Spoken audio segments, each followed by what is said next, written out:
कमाल शेख यांच्यावर हल्ला। व्हॉइस ऑफ मीडियाचे मुख्यमंत्र्यांना निवेदन। गेल्या आठवड्याभरात देशभरातील पत्रकारांवर होणाऱ्या हल्ल्यांच्या घटनांनी लोकशाहीची नागरी व्यवस्था चव्हाट्यावर आणली असून मोठे प्रश्नचिन्ह निर्माण केले आहे।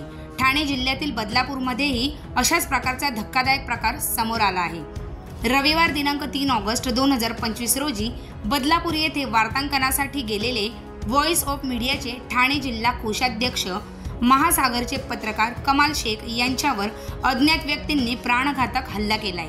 या हल्ल्यात त्यांना गंभीर दुखापत झाली असून सध्या त्यांच्यावर उपचार सुरू आहेत। हल्लेखोरांनी त्यांचा मोबाईलही फोडल्याची माहिती मिळत आहे।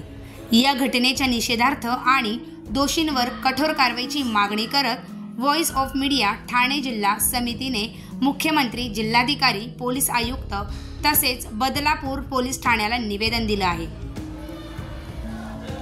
हल्लेखोरांवर पत्रकार संरक्षण कायद्यानुसार कठोर कारवाई। पत्रकार कमाल शेख आणि त्यांच्या कुटुंबियांना पोलीस संरक्षण, वैद्यकीय उपचारासाठी नुकसान भरपाई, मोबाईल तोडफोड प्रकरणी नवीन मोबाईलची पूर्तता, संपूर्ण घटनेची विशेष अधिकाऱ्यामार्फत चौकशी, प्रत्येक पोलीस ठाण्यात पत्रकार संपर्क अधिकारी नेमणूक, धमकी प्रकरणी तात्काळ FIRची नोंदणी, पत्रकार नोंदणी व मदतीसाठी स्वतंत्र रजिस्टर। पत्रकारांवर होणाऱ्या हल्ल्यांना शासनाने गांभीर्याने घेतलं पाहिजे। आम्ही यासाठी राज्यभर आंदोलन उभं करू, असा इशारा व्हॉइस ऑफ मीडिया ठाण्याचे जिल्हाध्यक्ष मंगल डोंगरे यांनी दिलाय। या निवेदनावेळी व्हॉइस ऑफ मीडियाचे ठाणे जिल्हाध्यक्ष मंगल डोंगरे, कोकण विभागीय अध्यक्ष अरुण ठोंबरे, उपाध्यक्ष आदित्य भानुशाली तसेच इतर पदाधिकारी, पत्रकार मोठ्या संख्येने उपस्थित होते।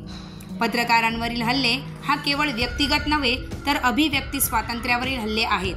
कमाल शेख यांच्यावरच नाही तर ठिकठिकाणी होणाऱ्या हल्ल्यांना सरकार रोखणार आहे का? याबाबत न्याय मिळेल का?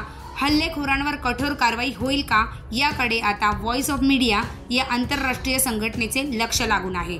ब्युरो रिपोर्ट, आपली दुनियादारी, ठाणे।